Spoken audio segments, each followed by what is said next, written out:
changed to collectibles. Moving on to page 3, and we have several changes here. The second paragraph where it says state marshals, we need to correct the spelling of the word marshals to one L. And at the end of that sentence, the word wage assessment should be changed to wage garnishment for city employees owed taxes. The next paragraph where it states new billing for the mill rate was set in May, that should be replaced with the mill rates were set in May. That should be the correct wording. Moving on to the 5th paragraph where it states Mr. Hooverman inquired why is percentage-wise sewer levy tax in the IPP lags behind tax collectible. The response was Norwalk is the only city, to her knowledge, and that's referring to our tax collector, that bills sewage use for a fee charged on the real estate bill, which allows escrow banks to pay it, thus increasing collections. Again, we will send a typed out correction so that we get it correct in the minutes. And then moving on to the paragraph where it says Mr. Dakowitz completed, that completed should be changed to complemented both offices of the assessor and tax office. And then finally, on page 4, the 3rd paragraph should be updated to state the stated high collection rate and remove comes from property taxes, and then add is a group effort. And then the next line, we should remove the word give and replace it with and to support the tax collector's office. Again, we will type this out and send it so it is updated appropriately. Does anyone have any additional changes to the minutes at this point?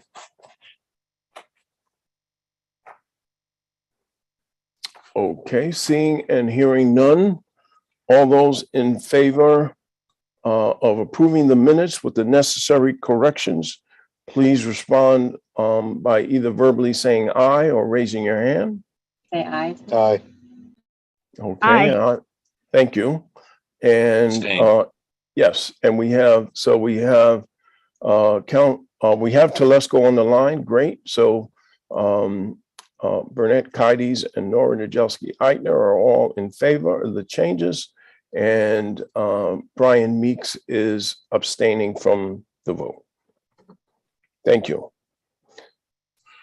Moving on to items 5, 6, and 7 from our tax collector, Lisa B. You're up to cover the Claims Committee's report for June 14th, 2022, the narrative, and the tax collector's report. Good evening. Can you hear me okay? Yes, we can. Okay, great. Good evening, folks. The Claims Committee report for the month of July is relatively light. We don't have a lot of refunds this month. We've been mostly all hands on deck at the front end, taking care of tax payments, but it's a light report. It's basically for your informational purposes only. It does not require a vote. God bless. Normally for Mr. Meek, for Councilman Meek, if there is a claim in excess of $10,000, we require a vote of the Finance and Claims Committee, and then it moves on to the full council. If the claim is less than $10,000, a vote is not required, but your committee performs an oversight function, and so we provide this information to you. I'm here every month to present claims and other information to your committee. So that's what this is all about, the claims, this month, just for informational purposes only. And so with your permission, what I'd like to do is move on to the monthly reports for the end of June and the narrative. I typically provide usually one spreadsheet a month, the prior months, the immediately prior month's collection, and then I give the same information in narrative form as well as an update on what's going on in the tax collector's office. June is a little bit of an odd month because we have finished up the old year, but also started collecting on the new year. We sent our bills out on the 24th of June. So we took in, actually $11 million on the new levy during the month of June. So we're giving you two reports for the month of June. We're wrapping up the 12-month fiscal year that ended June 30th, 2022. And we're giving you a preview of the new fiscal year that starts July 1st, technically. So for the new year, we collected about 3% of our levy. For the prior year, the prior 12 months, we collected 99.18% of our adjusted levy, which is net of refunds, net of changes. That's a number in real time. We also collected 98.97% of our sewer levy, which is another $16+ million. I'll give you these numbers every month as we go forward into the year. But to collect 99.18% through the end of June is good. And it is more than what the CFO and the budget director anticipated we would collect when they budgeted our collection rates for last fiscal year. So that's all good news. The other information in the narrative is what else is going on in our office. As I mentioned, the new bills went out. The collection is going relatively well. One of our big issues has been, I'm sure many of you have heard about it, the value of motor vehicles, the assessed value of motor vehicles relative to prior years. This particular year is relatively high. And even though in the city of Norwalk, our motor vehicle mill rate stayed the same last year to this year, for some individuals, their motor vehicle taxes actually went up, even though their car is a year older. So between the assessor's office and our office, we fielded quite a few phone calls and questions and inquiries about that. And we've done our best to explain why that is. But other than that, the collection has been going fairly well. There's lots of different ways you can pay your taxes in Norwalk. You can pay online, you can pay with an e-check over the phone. You can walk in at one of 10 bank branches and make your payment. And if you don't ever want to get out of your car, you can mail your payment, of course. So beyond that, we're a little shorthanded in our office. We've actually got 2 vacancies right now. One is a cashier and one is our senior cashier position. So we're maintaining our current office hours of 8:30 to 4. I'm hoping to be able to do that through the end of the month, but we're a wee tiny bit shorthanded right now. Other than that, I'm perfectly happy to answer any of your questions. But it looks like the month of June was a good month to wrap things up. Collection rate is high. That's what you were all hoping for, I think. Thank you, Lisa. And for the record, just want to state that Councilmember Jen McMurr has joined the meeting. And I see we have hands raised from Councilmember Nora Nadelsky-Eitner and then Brian Meeks. Nora? Thank you so much, Lisa. And as always, thank you for the excellent work and really getting to the 99.1% collection rate is terrific. I just wanted to ask a little bit more about the car tax issue, and I completely understand why this is happening. As car values skyrocket, the value that you're basing the tax on has also gone up. But what is the anticipated effect, if any, on the sort of total revenue collected? All right, fine. Can you not hear Sorry. me? I'm sorry, if you're not speaking, if you could mute your phone, that would be your connection, that would be appreciated. Did you hear me, Greg? Mr. Burnett? No, yes, I can hear you, Nora, but Okay. Jen, if you could mute your phone, please. Thank you. Would you kindly repeat the question, because I'm not sure. I don't think I understood what you're asking me. Sure. So I'm just trying to understand what the effect of the increase in values of the cars are on our anticipated revenues. Because presumably, if we're going to be taxing at or if the taxes are higher than expected, that presumably increases our anticipated revenue. Well, as luck would have it, our assessor is on this meeting. So maybe between the two of us, we can put our heads together and give you a satisfactory answer. But William has more expertise in this area than I do. So I toss the baton to him at this moment. Thanks for tossing it to me. Good evening, all. So changes in assessed values do not actually increase the revenue to the city. Think of it as a giant pie, and basically we're slicing up the pie as needed for the revenue to come in, okay? So when we do the budget, there's a line item for motor vehicle, and we have a budget item estimating what the motor vehicle will be. Since this year, what happened is we already had the motor vehicle and we had the grand list done prior to the setting of the tax rates. So the motor vehicle estimate of the motor vehicle income revenue was already known. That comes off before we develop the tax rate for the real estate and for the personal property. Okay, so just to be clear that I'm understanding, you already anticipated that the values having increased would lead to increased motor vehicle tax returns, and therefore the mill rate was based on that anticipation.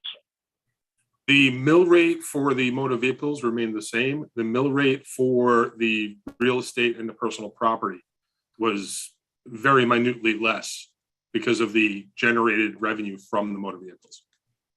Fantastic. Thanks for the explanation. I really appreciate it. If I can chime in a little bit too, if you look at those spreadsheets I give you every month, the very top portion where it has the levies, you can see what the levy is for real estate and what the levy is comparably for motor vehicles. Most of our tax revenue is from real estate tax. So even though the motor vehicle values did go up and we were able to generate revenue from those increased values, you can see that by far the lion's share of our revenue comes from real estate tax. So like William said, it was a minor allowance that was able to be made in the real estate rates for the various districts. The budget director, Tom Ellis, is also on the wire if he wants to chime in on this, but I hope that helps to answer your question. It does, thank you. And I think that was important for people who are concerned about the fact their motor vehicle taxes have gone up to understand how that sort of plays into the larger picture. So I really appreciate that. Thank you. Councilmember Meeks. Yeah, thank you. My question is, do you ever report to us on the personal property taxes? And the second question would be, is that collection rate? I would guess that might be a good leading indicator of how our business community may or may not be doing. Can you comment on both of those? Sure, I'd be glad to. The business personal property tax is a peculiar tax. It's the hardest tax to collect because the assessment date is the prior October 1st. And we don't send a bill until the subsequent July and then the subsequent January after that. So a business could be in business on October 1st and then out of business on October 3rd. And we're not able to account until the following July and then the following January after that. And as you might imagine, a lot can happen in that time. So again, you have the benefit of the assessor being on this call as well. But business personal property also appears on that spreadsheet. So you can see what our levy is, our current levy, our corrected levy for business personal property for this past grand list was 22.7 million. For our new levy, I'm looking to see what it is now. It's another 22.4 million for the new levy. So again, not as much as our real estate levy, which is more than 300 million. So a smaller portion of the revenue pie comes from business personal property. What we do for business personal property enforcement, there's a number of initiatives that we take on a year-round basis. If you have a health permit with the city of Norwalk, if you're a restaurant or a hair salon or a nail salon, or a food establishment, and you are receiving a permit from the Department of Health, if your taxes are delinquent more than a year, our health department will hold up your health permit until you come to the tax collector's office and bring your back taxes up to date.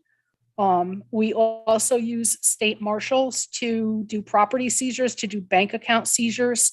If we try to find out where people have their bank accounts, their business bank accounts, and we can send the state marshal to the bank to seize their bank account. We also at times seize their property. We can seize it, secure it, and sell it. We work very, very well with our marshals. So those are some of the things that we do. The health permit is a big one. We file uniform commercial code liens with the Secretary of the State's office. We usually do that in the fall on our business personal property accounts, but it understandably, it's a very, very difficult tax to collect. We do have a delinquent collector, a full-time employee in our office whose primary responsibility is to work on these types of initiatives all year round. So I hope that answers your question a little bit. Great. Thank you. I see it in the report now. And for the record, if we like to indicate that Council Member Diana Revolus has joined the meeting. One correction, Lisa, you stated that the 99.18% was good, and I like to change that word to great. That is a great collection rate to exceed 99%. So again, thank you to you and your team for all the work that you've done to get us past that 99% collection rate. Once again, we've done this over several years. And if you are available at the next council meeting, which will be Tuesday, July 26th, I would like you to present this information to the council during the council meeting that we've achieved exceeding the 99% collection rate, and any additional commentary you wish to share at that time. Of course, I'd be delighted. Thank you. Great, thank you. Okay, any other questions on items 5, 6, and 7? Seeing and hearing none, there's no actionable items on those 3 line items on the agenda. So we will move to item 8, which reads as follows. A, authorize the mayor to execute a 3-year agreement with TaxServe Capital Services LLC for the 4109 collection agency services. Item B, authorize the tax collector or designee to issue 2 one-year contract extensions on the TaxServe Capital Services LLC contract. Do we have a motion on this item? Yes, thank you, Councilmember Jen McMurray. So Lisa, over to you for the explanation.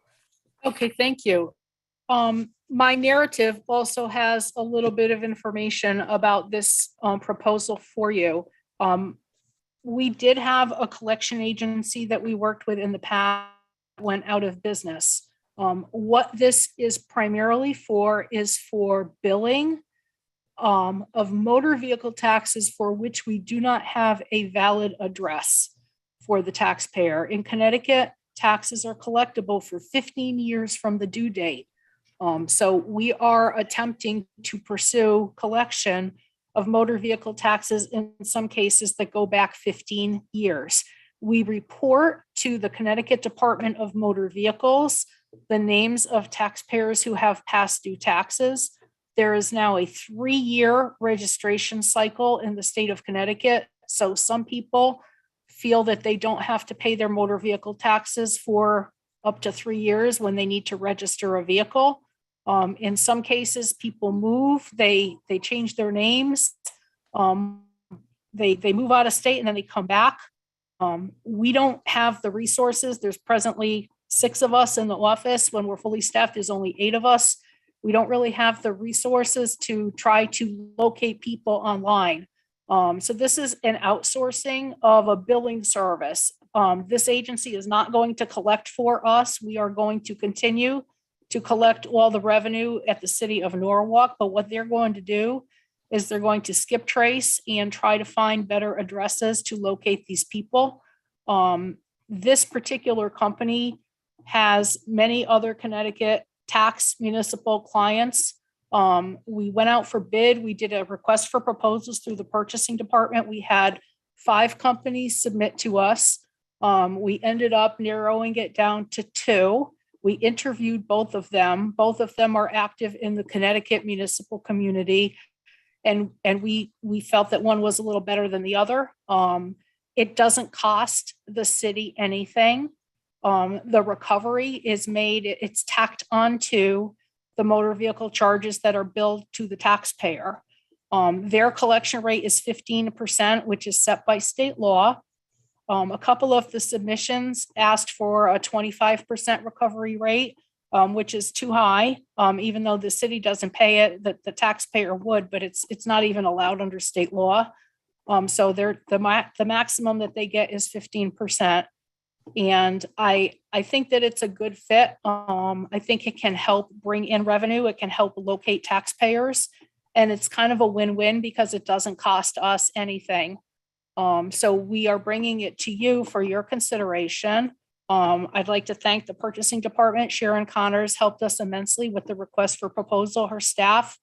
And she went through a lot with me and my staff to go through, in some cases, 105-page submissions and dot every T and, dot every I and cross every T. And we think we came up with the best solution. So again, I'd be happy to answer your questions, but TaxServe Capital Services LLC was the service provider that we recommended for your approval. Thank you. Do we have any questions on this item?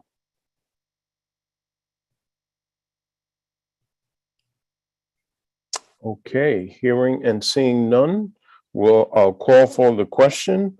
All those in favor of this item, please show by either raising your hand or verbal yes. Aye. Okay, John and Diana.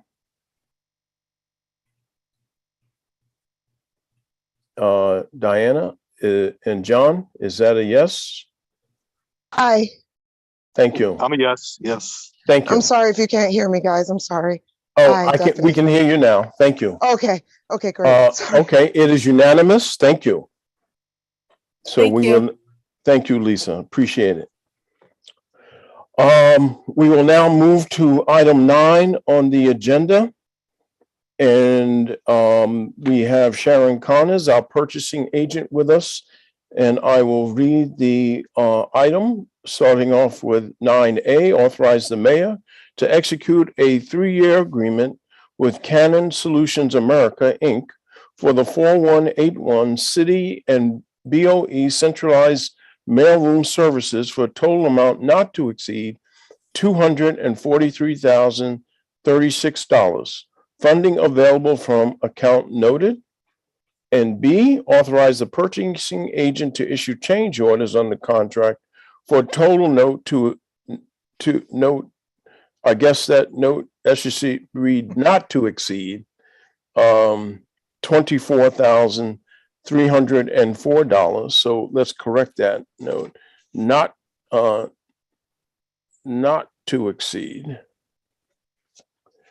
And then item 3, authorize the purchasing agent or designee to issue 2 one-year contract extensions on the Canon Solutions America Inc. contract. Do we have a motion on this item? Motion? Thank you, Councilmember Revelous. Sharon, to you. Thank you. Good evening, everybody. Our current mailroom services, current contract has expired at the end of June. The mailroom services team performs an outsourced function. Basically, some of the tasks they're honored with are picking up the mail from the post office. We have a few PO boxes that they pick up and they bring it back to City Hall. They sort and deliver all the mailings that they picked up from the post office and make sure it's all delivered throughout the departments and throughout the city buildings. And they also deliver the Common Council packages. They also perform a similar function with the BOE. They take their internal mail, distribute it throughout all the school buildings, and they also stamp and sort out all our outgoing mail, including the BOEs. Some of the key functions that this team provided the past few years was handling all the absentee ballots. That was done in, don't quote me on the date, 2020, 21.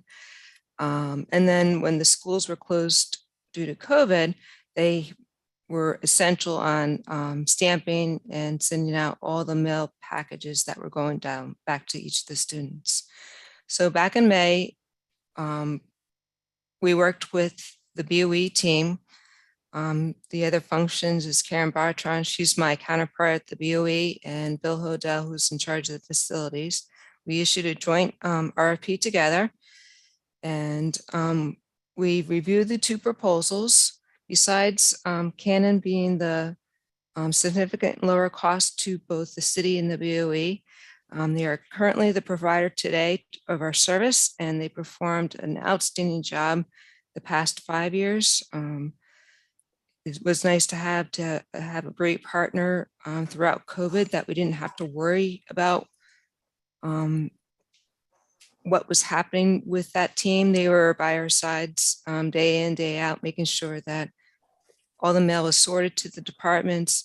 If the office was closed or the school building was closed, they held on to the mail until somebody was in that location to accept the mail. So therefore, we like to recommend to award this contract to Canon Solutions America, Inc. Does anybody have any questions?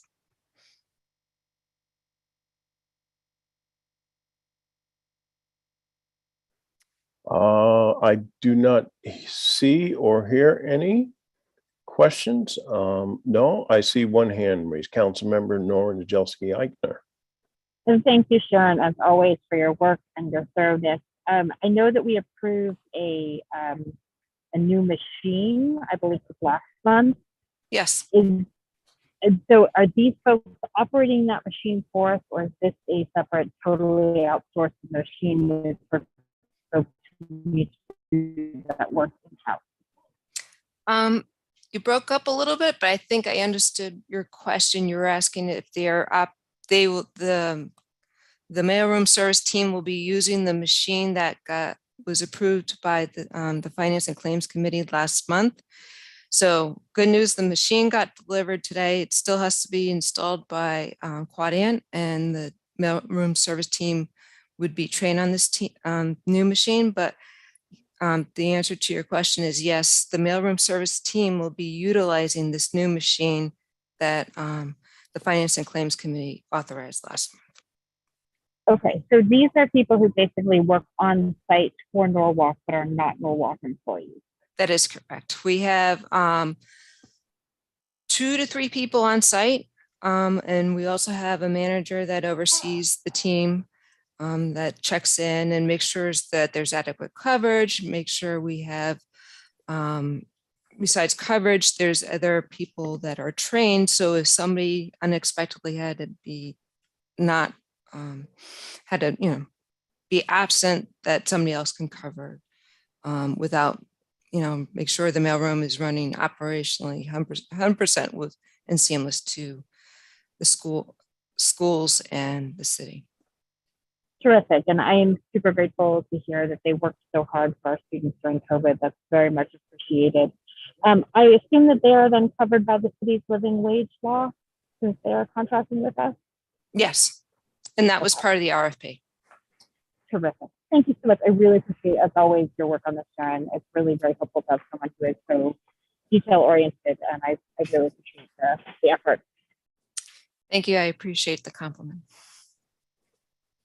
One question just for clarity, Sharon. So this is a 3-year agreement with 2 1-year extensions. So possibly this would be a 5-year arrangement. Is that correct? That is correct. Okay. We would exercise the optional periods as long as Canon is performing the work well and we're both satisfied with the service. You know, it could be, they may not be happy with us, but it's been a great partnership. So I don't foresee any reason not to be extending to them. Obviously, we'll address that in year 3, just to make Correct. sure they're all on board. Great.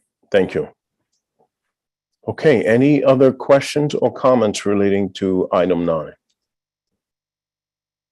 Okay. Hearing, seeing none, I'll call for the question. All those in favor show by either a raise of hand or verbal yes. Aye. Diana, yes, great. And Yes.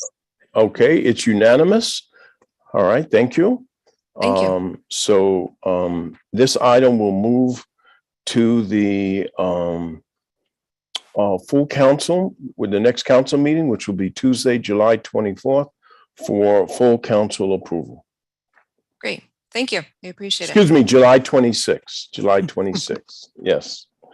And let me just state, Lisa, the same applies to your, the item you brought up, item 8, that will also move to the full council for approval on Tuesday, July 26th.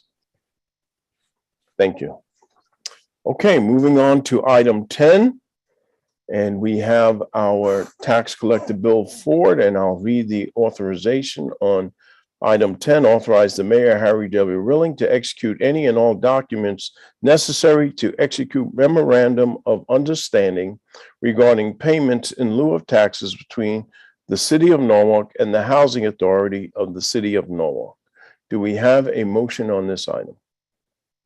Aye. Motion. Thank you. Councilmember Diana Revelous. Bill, it's over to you for explanation on this item.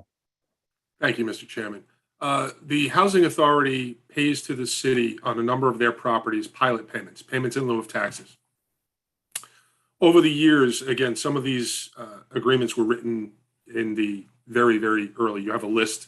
There's some, I think, in the 50s on that list. The purpose of this memorandum of understanding is to clarify the definition of the rents and what expenses are allowed.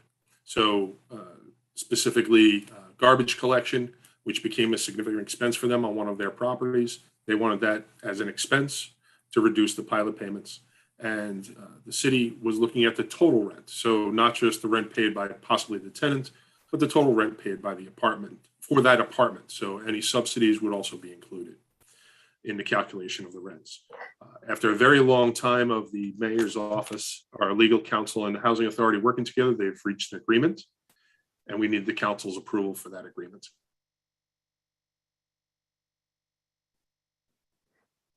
Thank you. Do we have any questions or comments related to this item?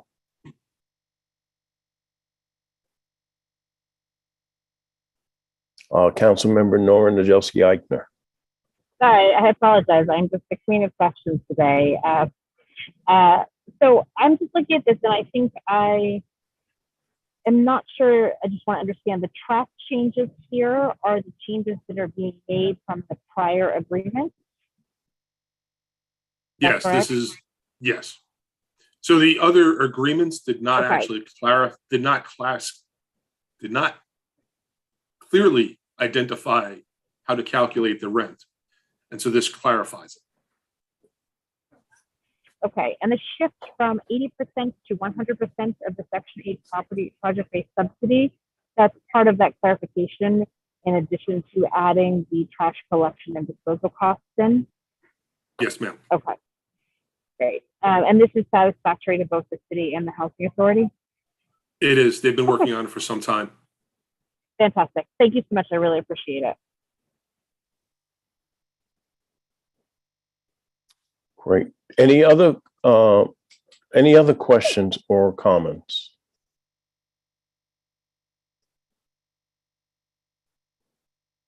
Okay, very good. Thank you, Bill, for putting this, leading the efforts on this. So I will call for the question. All those in favor of this authorization show by a raise of hand or verbal. Okay. Heidi's is a yes. Great. So that makes it unanimous. Thank you. And Bill, you also have item 11, which reads as follows: authorize the mayor, Harry W. Rilling, to execute agreement with Quality Data Service, a total amount not to exceed $125,000, account noted for tax assessor, other professional. Do we have a motion on this item? Motion not to take it all. Motion. No problem. Councilmember Diana Revelous, thank you. Bill, over to you for this, this request. Thank you all. So the city has been using a tax let me start with a little more basic. The assessor's office uses two different software programs. One we use to value the properties. All of the information about the properties is in that software. We also have an administration and collection software that we share with the tax collector. Excuse me. The administration includes all of the exemptions that we have to deal with, and on the collection side, it calculates the taxes. The software that we have been using, we are the last community in the state of Connecticut using that particular software.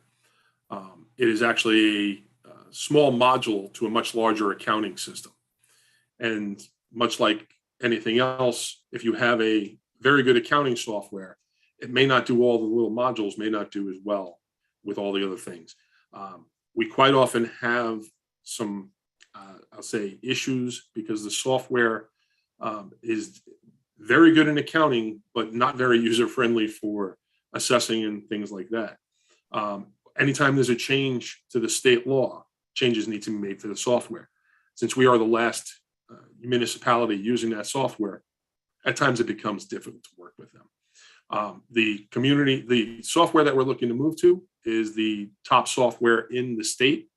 They're used by over 90% of the communities in the state, the major cities in the state, and our adjoining communities like Westport currently use this software package. I expect a great efficiency with moving to this on the assessing side, because currently where you'd have to do 3-4 screens to get something completed, in the new software, it's one screen and everything's done very easily. So the purpose is to save time, create efficiencies. And the other problem we're running into with the existing provider is since we're their only client in the state of Connecticut, all our rules and all of our requirements, it's difficult to get them done in that. So we were supposed to upgrade the entire software package recently. We had to delay that because they realized there was no tax package in that version that they were going to upgrade us to. We currently run the chance, they're only beta testing the tax package now for our current software provider for us to upgrade in the fall for the rest of our upgrades to that software. So this is a situation where we need to move to a new software. There is only 3 providers in the state, and one of them handles more than 90%. So we're looking for a sole source option. The other 2 providers in the state do not handle the large municipalities. They don't handle, like Stanford, our neighbor to the south, also uses the software package we're looking to move to. So, so that you understand that this is not something that is well used. New York State actually was developing their own software for this purpose. And they've been, it's over 7 years that they still have not been able to put the software out to the various communities. They've been beta testing it for about 2 years now and still not globally used. So very limited providers in this field, in this market, and we're looking for a sole source allowance for this particular situation. Any questions? Yes, I see several hands go up. Let me, before I go to those questions, a quick question. What what is the implementation plan for this new software upgrade to move our current data over to the new software? Is it 2 months, 3 months? What is the transfer plan? We're looking at getting it done before year end. Our upgrade to the other Munis software is by year end. So we have to move to before year end. Our timeline is restricted. We want to do it after the tax collection. So August 15th, round date of when the majority of all the payments for the first half payment is received. We have through about November 15th, when we get preparing to mail the new bills out for January 1. Okay, thank you. Councilmember Jen McMurray. Yes, thank you, Chair. Bill, you had mentioned that on the current software that if there's a state change that we have to go in and manually input that, I'm assuming that would change with this new software. It would just automatically be implemented. So the change is getting our provider to do the changes into the software. Okay. Which is their programming side, not just us going in and changing certain things. It's their programming side. And when you have the entity that handles over 90% of the communities in the state, they're doing it for all these clients at the same time. It's not just one client trying to get it done. And the $125,000, is that annual or is that a one-time payment? That is a structured payment, including the conversion. And so the conversion is over years. They carry it out over years. Thank you very much. Councilmember Brian Meeks. Thank you. Is this just the one page that's in tonight's packet?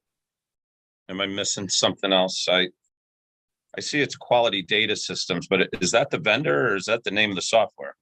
That's Quality Data System is the vendor and the software. They call the software QDS, basically. Okay. Is it cloud-based or does IT have to host it?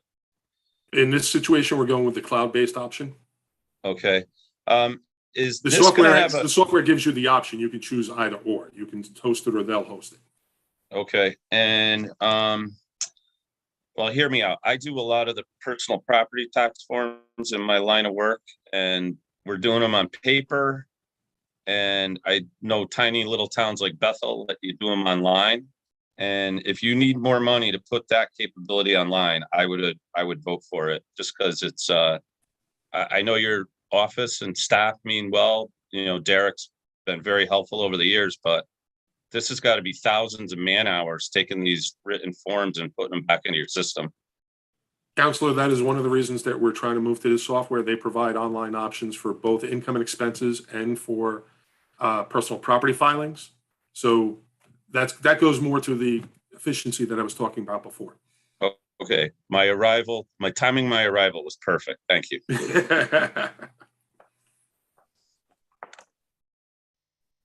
Great. Do we have any additional questions or comments?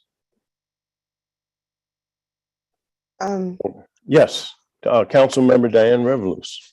This is just, it's not financially driven. I'm just wondering on, this is a secured software system? Like, Yes, ma'am. you feel confident in its security base and putting all this information? Obviously, it's needed, don't get me wrong. I'm just wondering of security, is there anything of breaching that before? Like, that's all. It's not financially a question. It's just security curiosity.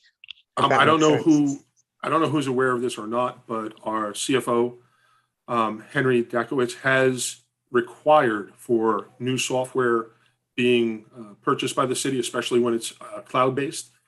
He has an addendum to all of the contracts where there's requirements that they have to provide the security, the protections to keep that information secure. Okay, thank you so much. I appreciate it. Great. Okay, then I will now call for the question. All those in favor of this authorization, show by a sign of raising your hand or verbal aye. Aye. Aye. Okay, it is unanimous. Thank you. So, Thank you Bill, all. So both of these items, 10 and 11, will move to the full council for approval at the Tuesday, July 26th council meeting.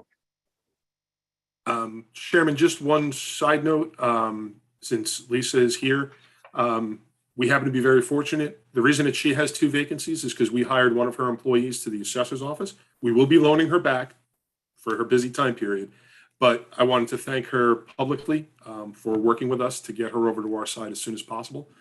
She is doing a lot of the cleanup work from the vacancies that we had, and I wanted to do that. Great teamwork. Okay. Moving on, Brian, did you still have a, Councilmember Meeks? Did you still have a question here? Okay, thank you. Item 12, we will postpone till next month, which is the update from Oak Hills, when we have a representative from Oak Hills on the meeting. So that will move us to item 13, which is coming from the police department, which reads as follows: authorize the mayor, Harry W. Rilling, to execute any and all documents necessary to apply for and accept grant funds from the Department of Justice under fiscal year 2022 Highway Safety Project in the amount of $22,350.48. Do we have a motion on this item? Motion to move. Thank you, Councilmember Jen McMurray. And I believe Chris Waslewski was supposed to be covering this. And I see Chief Kohalik on. Is Chris not on to cover this? Or someone else going to cover this? No, I'll cover it. I'm not sure. Thank you.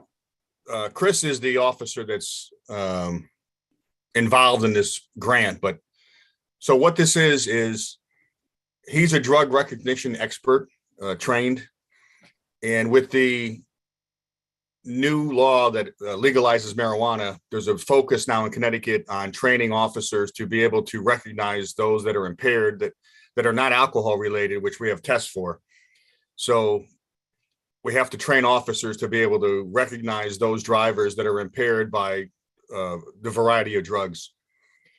There are very few DREs in the state of Connecticut. We're fortunate that we have several here in our department, and they've asked Officer Wasilewski to become he is an instructor. They've asked him to train other police officers around the state to build up the database of officers that can respond when needed. So what this grant does is basically reimburses the city for work that he does training other officers around the state to be drug recognition experts. There's no cost to the city. This is money that's just to reimburse for our expenses for his overtime to go travel, or overtime just for his work to train other officers. And this was approved on Tuesday night by the Health and Public Safety Committee. Great, thank you. Do we have any questions or comments related to this item? In the event, so this is applying for the grant in the event that, and let's hope it's not the case, but if we do not get the grant, then this money would have to come out of our operating budget, correct? No, the money, we will get the grant. This is just accepting the grant. Accepting the grant. Okay, thank you for that clarification. This is accepting the grant. So we already have the grant. Great. Well, it's sitting there as long as we accept the money. Perfect. Seeing and hearing no questions or comments, I'll call the question. All those in favor of this authorization show by a raise of hand or verbal aye. Aye. Aye. Okay, thank you. It's unanimous. So this item will move to the full council for approval at the Tuesday, July 26th Common Council meeting.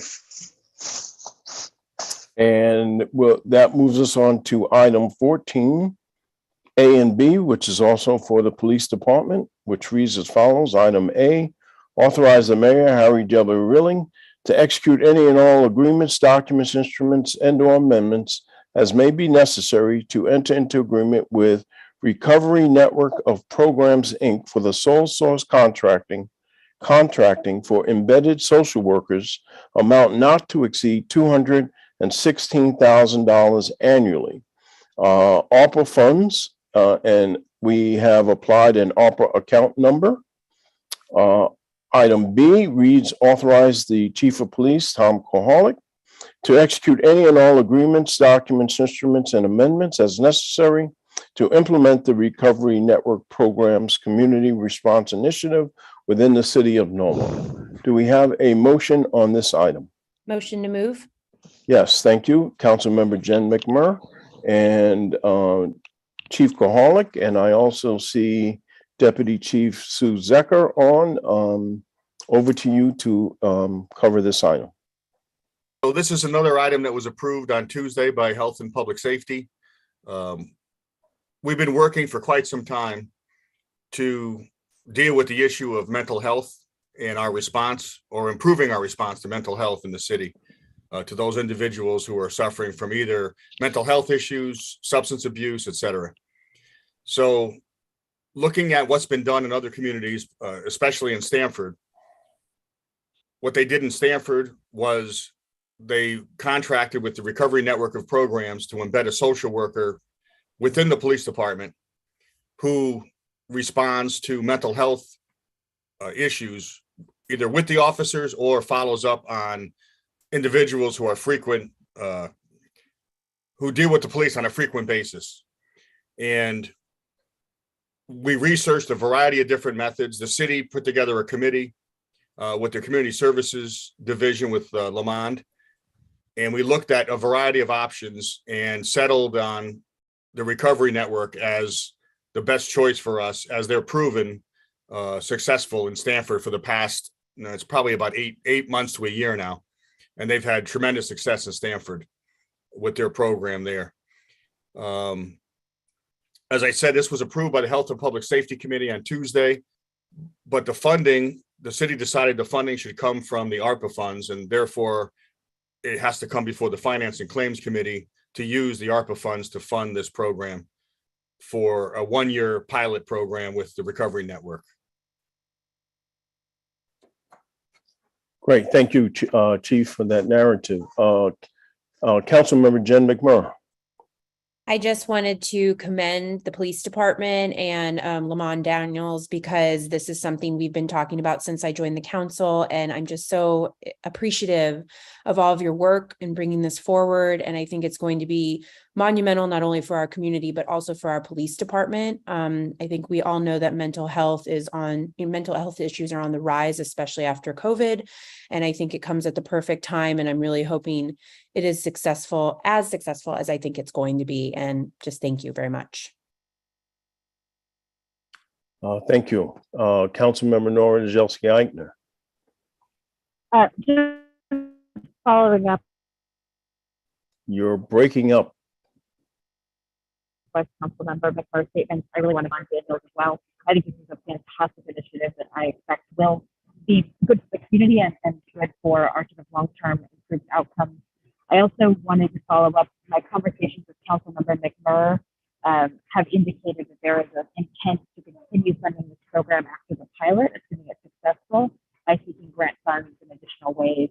I just wanted to confirm that understanding, given it's only a one-year initiative with the ARPA funds, and I feel like this is the sort of thing the community will hope is going to extend well beyond a year. Nora, it was a little difficult to understand what you were saying. Is it okay if I jump in, Chair? I Yes, if you could, that would be appreciated. Yes. Absolutely, no problem. So she was asking about grant funds for after the one-year pilot program. Now, I know there is some grants that we can go after, but we are also going to be collecting data during this one-year pilot program. Lamond's team will be working on that along with the police department and Recovery Network. And they're exploring the option of putting it in the operating budget and or going after grant money. We just want to make sure that it is successful and that the data is being collected to prove that it is successful.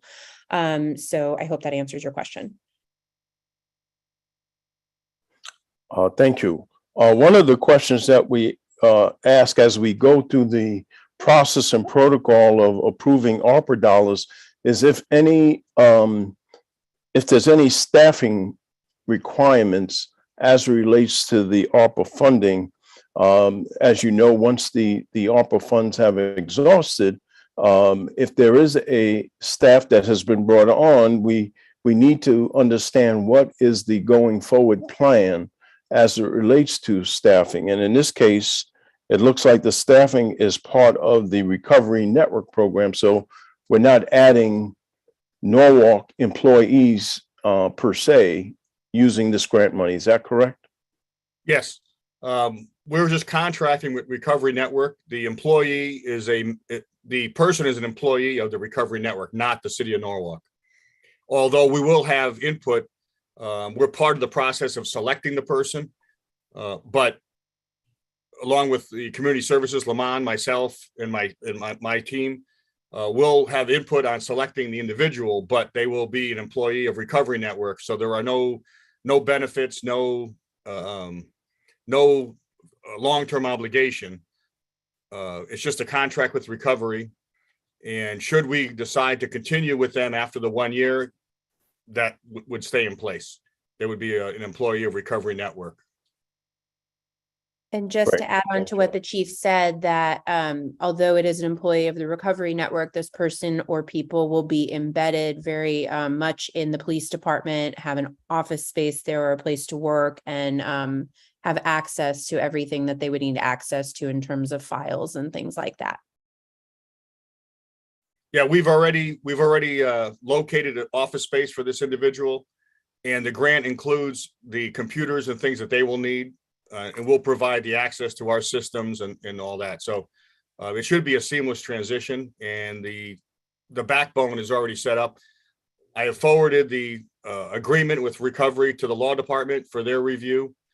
Obviously, it can't be approved until the council approves the overall contract, but we're working on getting the contract approved by the law department now so we can expedite this once everything is approved. Great, thank you. Do we have any other additional questions or comments related to this item?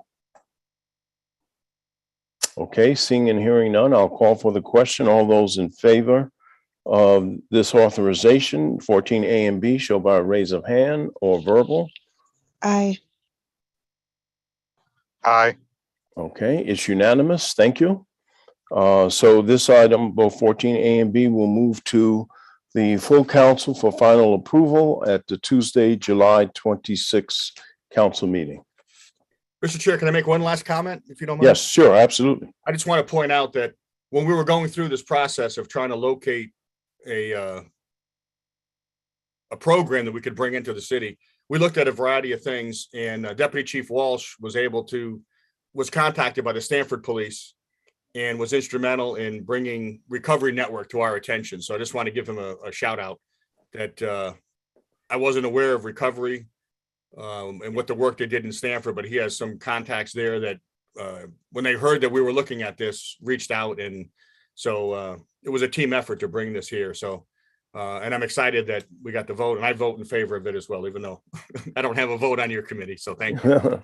Well, that's great that we're able to identify a process that's already been working and successful, and there's no shame in replicating good work. So that's great to hear. Great. Council Member Diana Revolus. Just in hearing that piggybacks on a question that I gave in a different council, and I do appreciate you saying that, because my thoughts were in Recovery with like stuff like bedding and the minimization of that we had currently. How are we executing the steps of Recovery? So I just wanted to actually thank you in bringing that up, because that's where my question the other day was leading to, although it wasn't in this committee as well. It was just the follow-up for mental substance abuse, so on and so forth. So I do appreciate that, Chief, for bringing that up. I just wanted to let that be known. Great, thank you. Okay, moving on to item 15, which reads as follows: resolution requesting the city of Norwalk's Recreation and Parks Department, aggregating in the amount of $2 million for the ARPA American Rescue Act Plan funds. Account noted for the playground replacement of $1.4 million. Account noted for staffing and equipment of $380,000, and account noted for planning and system administration for $220,000. Do we have a motion on this item? Motion. Thank you, Councilmember Diana Revelos. And we have with us our Director of Recreation and Parks, Robert Stowers, along with Ken Hughes, who is our Director of Recreation and Parks, also on the line to explain this item. And I know that this item has been publicly announced, and it has gone through committee, but just restating, any ARPA requests goes through the Finance Committee so that we can apply an ARPA account number and show a track record of approval as it goes from the Finance Committee with the ARPA account number to the full council for approval. So with that, I'll turn it over to Mr. Towers. Yes. Thank you for putting this on the calendar quickly. After the press conference, we wanted to move quickly to try and get this approved so we can move on some things that are long overdue. And we're requesting these the American Recovery Act funding for some capital improvements due to the aging and overdue replacement of our playground equipment. We want it to be safe. And we are also renovating and expanding some of the play areas just to make things safer and more attractive and more accessible. Additionally, a major improvement at Oyster Show Park, where the fencing structure that separates the park from the water is deteriorating, and so we need to replace that. It's about 1,000 linear feet of fencing that needs to be replaced. It's in an area, of course, in the Sono area that is very exposed to public and tourists, and we want to make that look good. Plus, we want it to be safe for our public. Additional funding will catch up on a backlog of our administrative projects, long overdue. Replacement of an inadequate scheduling and revenue POS system, and our facility and field scheduling system that we are also, that is a comprehensive scheduling and reservation system that has a sophisticated financial component to it as well, which has been endorsed by the IT director and the comptroller as a software that is compatible with our systems, and it is also one of the leading software reservation systems in the country. I have experience with it in Seattle. We've been using it for the last 5 or 6 years. That's going to make a really improvement on our ability to schedule and also to track our revenues and our accounts receivables, accounts payable. There's 4 parks that we want to replace playgrounds. Boughton Park is one, where we are contributing $150,000 of ARPA funding, and actually the State Department of Economic Development through our local Department of Economic Development is contributing 50% of that. So the total was $300,000. They're contributing $150,000. Same with Meadow Street Park Playground. There's a similar model there where they're matching $150,000 with our $150,000. Blacks Hill and Kendall School, we're going to be doing those playgrounds at $300,000 a piece. And I just covered Oyster Show Park. We are allocating about $500,000 for that. We think it'll be not as much, but that's kind of what our estimate has been. In terms of the POS system, scheduling system that we're setting up. We also have $50,000 there for a dedicated project person to be dedicated to that, so we could get that up and going. And that person will also be training our staff, but it's a temporary position, so it won't be going after the ARPA fundings as related to your statement about staff. We won't carry it on. It's a temporary staffing arrangement. Also, as I've talked to the financial director and about doing a comprehensive fee and charges demand elasticity study on our fees and tying it more to the budget so that we're not guessing about what our fees should be, but we're doing an empirical study on our fees and coming up with a recommendation for the council each annually. So that there's $40,000 that will go toward that. We also have, we're going to be buying some equipment for our synthetic fields so we can keep those synthetic fields going. So we'll realize the length, the life cycle of those fields, because they're very expensive and we should be trying to keep them through the life cycle. Also, we have some temporary money for staffing for our maintenance, to catch up on some of our deferred maintenance that occurred over COVID, and some of our administrative record keeping in recreation. But again, those are temporary, kind of trying to catch up on some things, and we won't need that money after ARPA. Also, a new vehicle. We, of course, in the 22-23 budget, we brought on a couple of more staff, so we're going to need another vehicle, maybe two. We're going to try and stretch that money.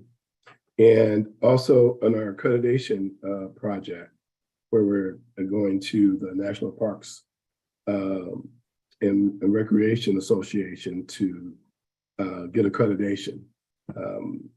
We are hiring a lead project person to assist the department in completing that 2-year effort. So again, temporary project-based position, and it won't go forward. So that's kind of the list of ARPA funding we're requesting. Adds up to $2 million, and we are asking you to pass the resolution so we can get started on spending that money and catching up on these projects. Great, thank you. Councilmember Jen McMurray.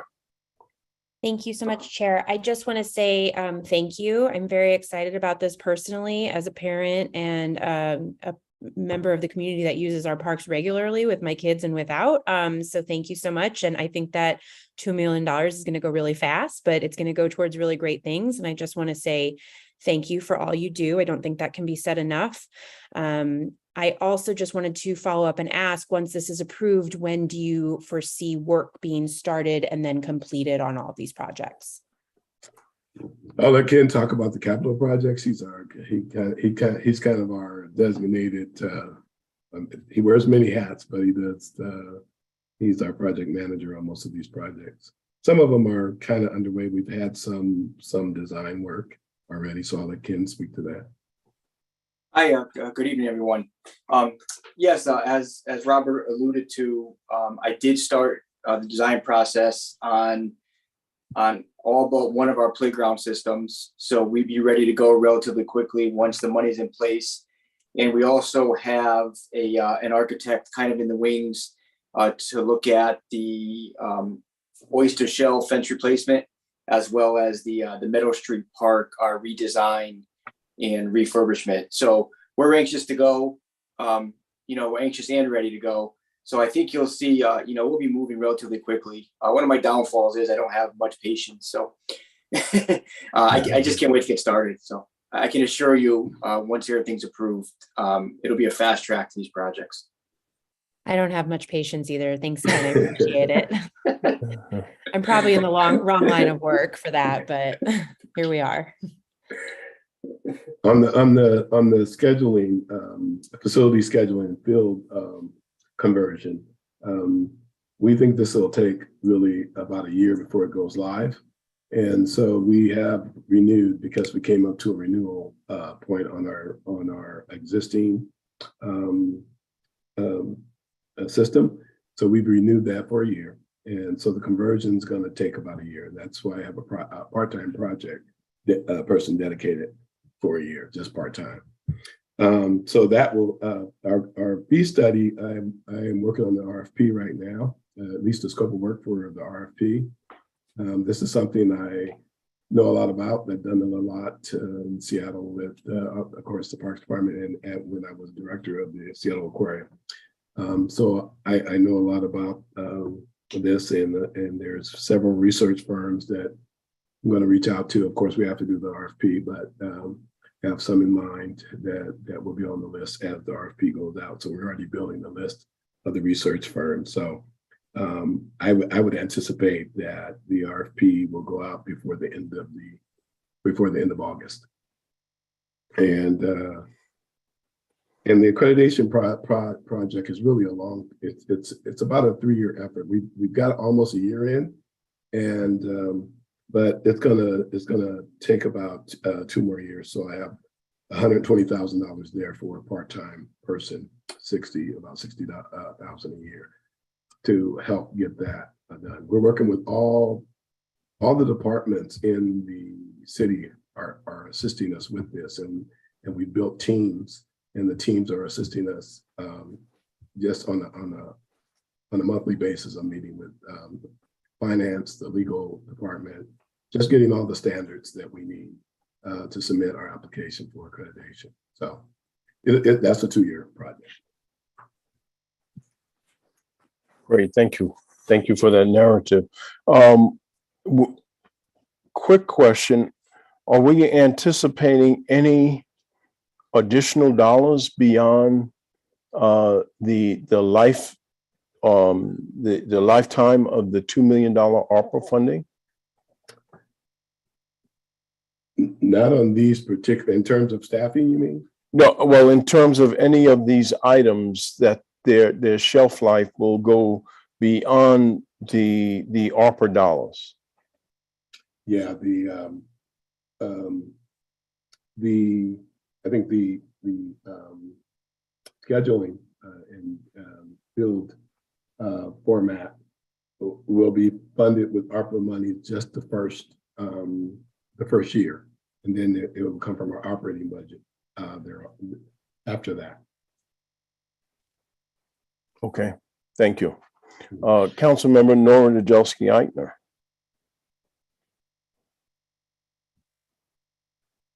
Okay, hopefully you can hear me better this time. I apologize. And I really just wanted to add my thanks for the work done here. And I wanted to in particular call out my appreciation for the focus on equity and making sure that our parks in all parts of the city are really top-notch for our children. And I'm very grateful for that obvious purpose in the spending of the ARPA dollars too. And thank you all for your hard work on this. And Ken Hughes, I'm so excited about the new reopening Woodward Avenue Park. I hope everyone will come see how beautiful it looks. The work there has really been top notch.